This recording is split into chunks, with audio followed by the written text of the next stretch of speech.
ሰላም ክቡራት ተኸታተልቲ ከመይ ትቕንዩ? እዚ ዜና መጽሔት እዩ። ዜና መጽሔት ከም ልሙድ ሎማዓንቲ እውን ክልተ ርእስቲ ሒዘልኩም ናባኹም ቀሪበ ኣለኹ። ኣብዚ ናይ ሎማዓንቲ ክልተ ርእስትና እቲ ሓደ ኣብ ጉዳይ ሚግሬሽን ኮይኑ እቲ ካልኣይ ከዓ ኣብ ጉዳይ ስካት በርከት ሓድሽ ኣሰራርሓ ኣገባብ መጺኡ ኣሎ። ንሰባት ኣብ ኣድራሸኦም ብልክዕ ዘይቅመጡን ኣድራሻ ናይ ምቕያርን እቲ ዝሓለፈ እዋናት ዘቕረብናዮ ብዙሓት ሰባት ክሓቱና ስለ ዝቐነዩ ንዑ ዝምልከት ሓበሬታ ክንህብ ኢና ማለት እዩ። በቲ ናይ መጨረሻ ዝበልኩ ኣርእስቲ ክጅምር እንተኾይነ እቲ ኣብዚ ዝሓለፈ እዋናት ዝተቐየረ ኣገባብ ኣሰራርሓ ናይ ስካት በርከት ንብዙሓት ሰባት ደብዳቤ ከመፀኩምን ክሓትኹምን ይረኣይ ኣሎ። እቲ ደብዳቤ ዝሓትኹም ከዓ ኣብዚ ድራሻ ዘለኻ ዲኻ ኣብኡ ዲኻ ትነብር ገለ እዚ ሓበሬታታት ብዝተፈላለየ መንገዲ ዝመፆም ሓበሬታ ንዑ ዘጻሪይሉ ኣገባባት ኮይኑ ሓደ ካብቲ ከምቲ ኩሉ ሻዕ ንገብሮ ኣብዚ ናባኹም ዘቕርቦ ትርእይዎ ኣብዚ ናይ ስካት በርከት እንታይ እቲ ዝገብርዎ ዘለዉ ኮንትሮሎም ብኸመይ ኣገባብ ይገብርዎ ኣለዉ ኣብዚ ከምዚ ትርእይዎ ዘለኹም ፈልክ ቡክ ፎሪንግስ ኮንትሮል ዝግበረሉ መንገዲ ብዝርዝር ኣብዚ ቀሪቡ ኣሎ። ኣብነት ኣብ መንጎቶም ካልኦት ዝነበረ ንኣብነት ልክዕ ምዃኑ እንታይ እንታይ ይጠቅም ገለ ገሊፁ ብኸመይ ይረኽብዎ ነቲ ጌጋ እንታይ እዮም ዝገብሩ ዘለዉ ስጋዕ ናብኡ ከይድካ ኮንትሮል ምግባር ጀሚሮም ከም ዘለዉ ንዕኡ ኮንትሮል ገይሮም ከዓ ነቲ ኣትሊስት ኣብቲ ናይ ኣድራሻ ጉዳይ ኣገደስቲ ክልተ ነጥቢ ሎሚ ናባኹም ከምፅን ዝደለኹ ክልተ እየን። እቲ ቀዳማይ እቲ ዝሓለፈ ዝነበርኩኹም ኣብ ኣድራሻኻ መን ተመዝጊብኩም ደሎ ወይ እውን ኣድራሻኻ ከይፈለጥካ እውን ሰባት ከልዕልዎ ይኽእሉ እዮም ኣድራሻኻ ነዚታት ንኽትቅይር ከኣኒ ኣብዚ ክልተ ኣገባባት ኣለካ። እቲ ቀዳማይ ኣብዚ ከምዚ ትርእይዎ ዘለኹም ስፔራ ኦቢሆሪክ ኣድረስ ኤንድሪንግ ዝበሃል ዝኾነ ካልእ ሰብ ብሽምካ ገይሩ ኣድራሻኻ ከይቅይሮ ካብኡ ከየውፅእ ኣድራሻኻ ተደሊኻ ኣብዚኣ ኣቲኻ ነዚኣ ስፔራ ኦቢሆሪክ ኣድረስ ኤንድሪንግ ትብል ትገብራ እሞ ድሕሪኡ እንታይ እዩ ናይዚ ፋይዳ እዚኣ እንተጌርካ ባንኪ ኣይዲ ከይፈረምካ ስኻ እቲ ኣድራሻ ናትካ ክቕየር ኣይክእልን እዩ ጠቕላላ ባንኪ ኣይዲ ከይተፈረመ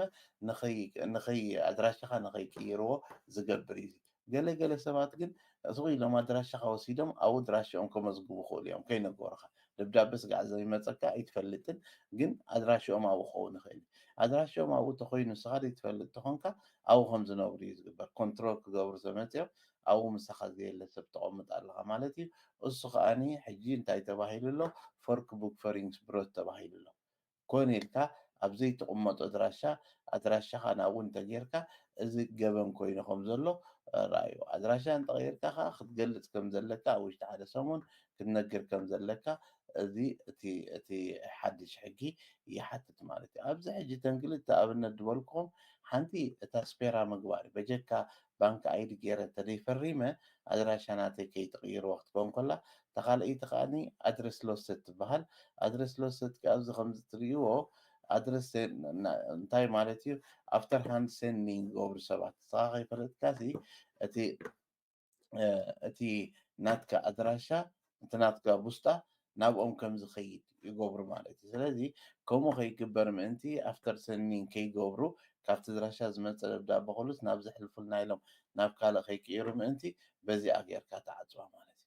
እዚኣ ኣድረስ ሎሰት ተኻለይቲ ከዓ ስፔራ ምግባር እዚአን ክልትኤን ኣዝየን ኣገደስቲ እየን። ምክንያቱ ኣብ ኣድራሻኻ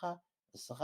ባዕልኻ ከይቀየርካ ሰባት ከውፅኻ ተኽኢሎም ኣብ ኣድራሻኻ ከኣትዉ ተኽኢሎም እቲ ዝኾነ ጌጋ እንተሪኢኻ መደላ ፈላክቲ ኣብ ኣድራሻኻ ጌጋ እንድሕር ዳኣ ዘየለዉ ዘይነብር ሰብ ኣሎ ክትሕብር ኣለካ ይብል ኣሎ። ኦኬ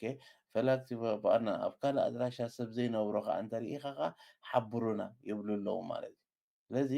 ኣብዘይ ኣድራሻኻ ምቕማጥ ኣድራሻኻ ኣብ ካልእ ገዛኻ ኣብ ካልእ ግን ንጹር ገበን ኮይኑ ኣሎ ኣብዚ ትርእይዎ ኣለኹም ገበን ኮይኑ ኣሎ እንዳተባህለ ከሎ ሸለል ኢልካ ዝኽየድ ኣይኮነን ሕጂ እንታይ እዩ እንድሕር ዳኣ እዚታት ዘቕፅዓካ ኮይኑ ንብዙሕ ነገራት ካልእ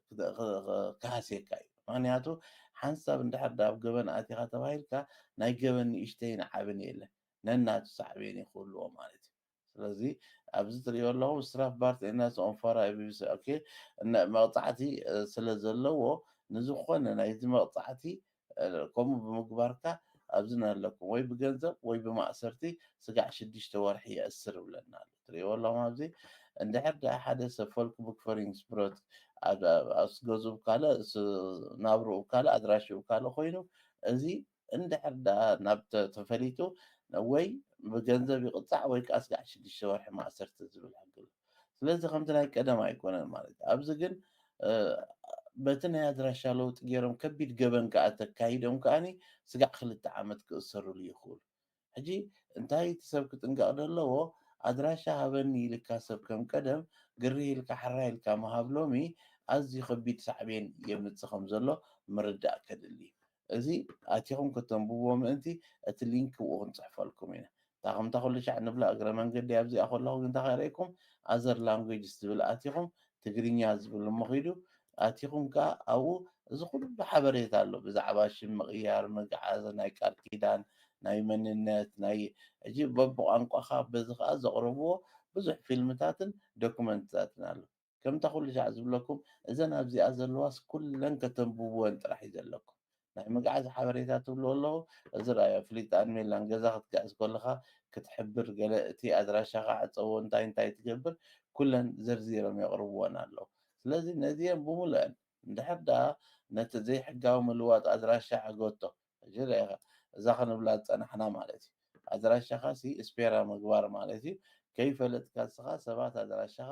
ናብ ካልእ ከየልግሱኻ ምእንቲ ከምኡ ክትገብር እንታይ ክትገብር ከም ዘለካ ዝገልጽ እዩ ስለዚ ኩለን እዚኣተን ኣቲኹም ምንባብ ከድሊ እዩ እዚ ኸነንብብ እንተደይክኢልና ከምቲ ኩሉ ሻዕ ንብሎ ተመሊስኩም ኣብ ክትሽገሩ ኢኹም ሽግር ምስ ኣጋጠመ ወል ደብዳቤ ሒዝካ ከምዚ ኢሎምን እሞ እንታይ ክገብር እንተበልካ ወላ ሓንቲ ትርጉም የብሉ ስለዚ ተቐዳማይ ክፋል እዚ እዩ እቲ ኣብ መንጎ ናብዚ መሰጋገሪ መዋዓውዒ ገድፈኩም እየ ኣብዚ መዋዓውዒ ከዓኒ ሓውና ኢዮብ ፍስሓፅዮን ንልዕሊ 20 ዓመት ምስ ኤች ኣይቪ ተመክርኡ ኣብ ኤርትራ እንዳካፈለ መፅሓፍ ፅሒፉ ስለ ዘሎ ንዕኡ ሓገዝ ክኸውን ናቱ ተመክሮ እውን ከነንብብ ኣብ ሕብረተሰብና ከምኡ ዓይነት ዘይተለምደ ገና እቲ ሕማም ሓድሽ ከሎ ብሃገርና ብድፍረት ወፂኡ ኣስተምህሮታት ዝህብን ተመክሩ ዝገልጽ ዝነበረን ሓው መፅሓፍ ኮይኑ መፂ ስለ ዘሎ ኣንቢብና ተመክሩ ርኢና ካብቲ ተመክርኡ ንመሃሮ ነገር ክንፈልጥን ኣብ ሃገርና ብኤች ኣይቪ ሕሙማት ዝኾኑ ሰባት ዝገጥሞም ሽግር እንታይ ምዃኑ ብሰፊሑ ንግንዘበላ መፅሓፍ እያ ንዕኡ መተባብዒ ክኸውን እውን ኩላትና ካብ ኣዚዝና ካብዚ መዋዓውዒ ሪኢኹም ኣዚዝና ከነንብባን ከነተባብዖን እግረ መንገድና ከም ኩሉ ሻዕ እንዳተላበና መዚ መዋዓውዒ ንገድፈኩም ሓዳስ ናይ ትግርኛ መጽሓፍ ህያው ምስክር ሓቀኛ ዛንታ ናይትን 24 ዓመታት ምስ ኤች ኣይቪ ዝነበረን ዝነብር ዘሎን ጋዜጠኛን ደራስን ኢዮብ ፍስሓፅዮን ሒዛ እነህት ተቐሪባ ኤች ኣይቪ ከም ዘለና እናፈለጥኩ ይሓዳር ገይረ ሕጂ ከዓ ነቲ ኣገራሚ ታሪኸይ ክናስሐሉ መሪፀ ኣብ መወዳእታ ትመርፀኒ ሰብሲ ኢነ ተነፅሎ ጋጢምኒ ተሸጊረ ፍቕርን ተፃዋርነትን ተነፅሎን ትብዓትን 24 ዓመታት ህይወት ምስ ኤች ኣይቪን ብድህኡን መሳጥ ብዝኾነ ፀሓፋት ኣብዛ መፅሓፍ ሰፊሩሎ ውድቀትን ዓወትን ክልተ ሰብ ሓዳር ምስ ኤች ኣይቪ ኣገራምን መሳጥን ዛንታ ኣብዛ መፅሓፍ ተኻቲቱሎ መፅሓፍ ህያው ምስክር ብመንገዲ ሓቀኛ ዛንታ እትምህር ብልፅቲ መፅሓፍ እያ ነዛ መሳጢትን ሓቀኛ ዛንታን ዝኾነ መፅሓፍ ወኒንኩም ኣስተማቕርዋ በቲ ነዊሕ ዓመታት ኣብ ጋዜጣን መፅሄታትን መሳጢ ጽሑፋት ብምቕራብ እንፈልጦ ዋና ታሪኽ ኢዮብ ፍስሓፅዮን ተፃሒፋ ኣብ ሃገረ ሽወደን ተሓቲማ ኣብ መላእ ዓለም ተዘርጊሓትልኩም ኣላ ነዛ መፅሓፍ ንምውናን ብቐጥታ ካብ ዝስዕብ ዌብሳይትና ምእዛዝ ይከኣል ወይ እውን በዝስዕብ ኣድራሻና ተወከሱ መፅሓፍ ህያው ምስክር ተኸታተልቲ ተመሊሰኩም ኣለኹ ኣብቲ ካልኣይ ኣርእስትና ኣብ ጉዳይ ኢሚግሬሽን ከምቲ ብተደጋጋሚ ንብሎ ሎሚ ብፍላይ ዝመፁ ዘለዉ ጌጋታት ኣዝዮም ዓበይቲ እሞ ከዓኒ እቲ ጌጋ ሰባት ባዕሎም ከይዶም ከብቅዑ ናብ ዘይፈልጡ ሰባት ከይዶም ከብቅዑ ዝመፅእ ዘሎ ጌጋታት ኮይኑ ኣብዚ ቀረባ እዋናት ዘስተውዓልናዮ እሞ ከዓ እግረ መንገድና ነቶም ጌጋ ዝገበሩ እውን ክመሃርሉ ሓደ ኣገዳሲ ነጥቢ ክንነግር ኢና ሓደ ሰብ ጉዳይ ኣመልኪቱ እንድሕር ዳ ሰበይትኻን ደቅኻን ኣብ ደገ ኣለዉ እሞ እንድሕር ዳ እስኻ በዚ ኣለኻ ሰበይትኻ ውክልና ስጋዕ ዘይሃበትካ ግዜ እቲ ህቡድ ሞታ ጋረ ዝበሃል እቲ ቀንዲ ተቐባላይ ናይቲ ውሳነ ዝብል ኣብ ታሕቲ ይፀሓፍ እዩ። በዓልቲ ቤትካ እንተኮይና እቲ ወረቓቕቲ ኩሉ ናብ ኤምባሲ እታ በዓልቲ ቤትካ ደላቶ ተላኢኹ ንዓ እዩ ዝወሃባ። ፉል ማርክ ኣብ ኢንተርኔት ካፌ ከይዳ ፈሪማ ጥራሕ ተሰዲዳ ትልካ ግን ከይድካ እቲ ወረቐት ከተውፅእ ኢኻ። ሕጂ ብዚ ዝሓለፈ እዋን ዝመፀና ዝተዓዘብናዮ እንታይ እዩ? ነቲ ብዚ ዘሎ ግን ንኣፍልጦ ፎርሻኖዶም ትብል ክልተ ገፅ ዘለዋ እንታይ ምዃኑ እቲ ምክንያት ኣይገልፅን እዩ። ጥራሕ ተነፂጎም ኣለዉ እቲ ሓበሬታ ኩሉ ናብ ኤምባሲ ሰዲድና ኣለና ንበዓልቲ ቤትካ ክወሃብ ንዓኻ ግን ንኣፍልጦ እዚኣ ሂብናካ ኣለና ዝብል ጥራሕ ወረቐት መፂዎም እንታይ ዝርዝር ዘይብሉ ከለዉ እንታይ መንፀጊ ከይተፈልጦ ከሎ ሰባት ነዚ ይግባኝ ይፀሓፉለይ ኢሎም ከይደሞም ይግባኝ ክፅሕፉ እንተኮይኖም እንታይ ኢሎም ክፅሕፉ ከይፈለጥካዮ ደይነተነገረካ እቲ ዝርዝር ከምዚ ዓይነት ጌጋ ክግበር ሓደ ዓብ ጌጋ እዩ። ካልኣይ እቲ ቀዳማይ ኢሚግሬሽን ምስ ነፀገካ ይግባኝ ትብል ናብ ሚግራኹም ቤት ፍርዲ ዳ እምበር ናብ ላዕለዋይ ቤት ፍርዲ ይኮነን ካማሬተን ኣይኮነን ወይ ከዓ ሚግራኹም ኦቨርዶምስ ትብልና ኣይኮነን። እቲ ገባብ ኣሰራርሓ ከምዚ ርኡይ ከምዚ ዓይነት ጌጋታት ክትርኢ ከለካ ቀዳማይ እንታይ ርኢ ሰብ ይግባኝ ይብል ተንብቦ ከለካ ቅድም ትወረቐት ተሓጊ እንታይ ትብል ምስ ተወሰነልካ ካብ ተቐበልካያ ዕለት 3 ቀን ኣለካ ዋላ ድሕሪ 5 ወርሒ ተሂቦምካ ካብታ ዝሃቡካ ዕለት 3 ሰሙን ኣለካ ይግባኝ ንክትብል። ስለዚ ሓደ ንከምዚ ዓይነት መሰረታዊ ነገር ኣፍልጦ ተደየለ ከመይ ገይሩ ትሰብስቑ ኢሉ ይፅሕፍ ከመይ ጌርካ ትገብሮ ንምንታይ እንታይ ኢልካ ክትፅሕፍ እንታይ ፈሊጥካ እቲ ውሳኔ ኣብ ምንታይ ተመርኪዙ ተነፂጉ ምንታይ ትፈልጥ ከምዚ ዓይነት ነገር ክትርኢ ከለካ የሰንብደካ እዩ ሓደ። ካልኣይ ኣብቲ ናይ ኢሚግሬሽን ጉዳይ ብብዝሒ ትመፅእ ዘላ ሎም እንታይ እያ ኣብ ናይ ፋሚሊ ምጥርናፍ ቆልዑት ዘለውዎም እቲ ባርነን ስፔስታ ዝብል ናይ ቆልዓ ቤስት ኢንተረስት ክቅድም ኣለዎ ዝብል ዝነበረ ኣብኡ ኣብዚ ፀብፃብ ዝወፀ ክትርእይዎ ናይ ሚግራኹም ዝፈርከት እሞ ሸር ገብረ ረኣይዎ እሞ ሕጂ እቲ ኣብኡ ዝበሃል ዘሎ ረኣይዎ ሚግራኹም ዝፈርከት ይምልስ ኢሉ ኣብዚ ኣቆልዑት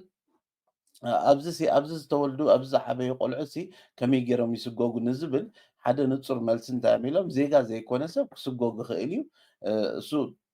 ንቡር እዩ ክንደይ ዓመት ፀኒሑ ብዚ እቲ ምክንያታት ተራእዩ ክኸይድ ይኽእል እዩ ግን ኣብዚ ትሪእዎ ኣለኹም ካብ ጃንዋሪ 2020 እቲ ባርን ኮንቬንሽን ናይ ህፃናት መሰል ሕጊ ናይ ሽወደን ኮይኑ እዩ ተባሂሉ ኣብዚኣ ግን ብዙሕ ተካትዕ ነገር ኣላ ኩሉ ሻዕ እቲ ባርነን ስፔስታ ናይ ቆልዓ ቤስት ኢንተረስት እንዳተባሃለ ግን ኣብዚኣ እንታይ ይብሉ ባርነን ስፔስታ ቬገር ቱንግት እንዳበሉ ግን ኩሉ ሻዕ ሳምሄለስ ኢንተረስት ናይ ሳምሄለ ኢንተረስት ከዓኒ ክንሕሉ ኣለና ዝብል ኩሉ ሻዕ ካብ ናይ ቆልዓ ቤስት ኢንተረስት ንላዕሊ ናይቲ ሬግለሪንግ ናይ ኢንቫንድሪንግ ነቲ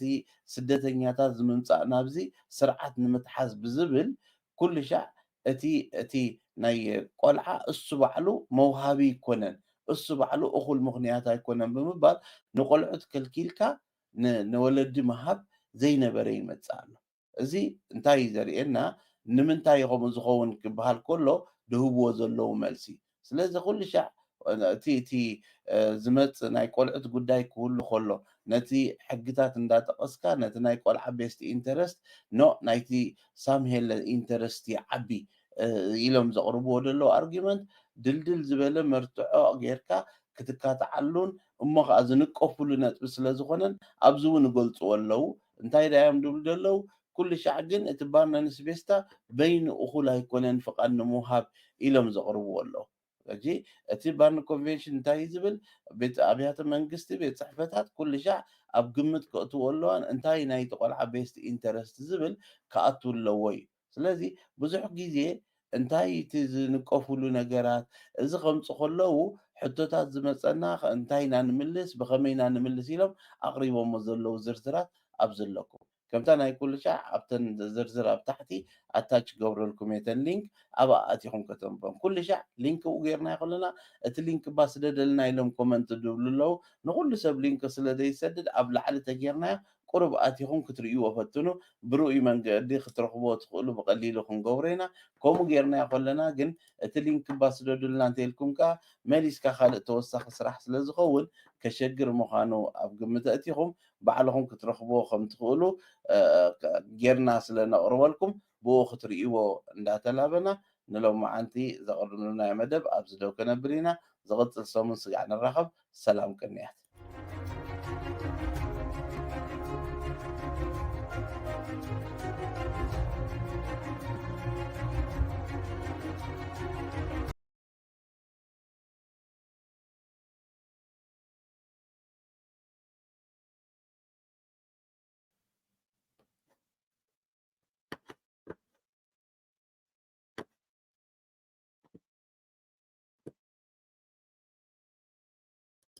ሰላም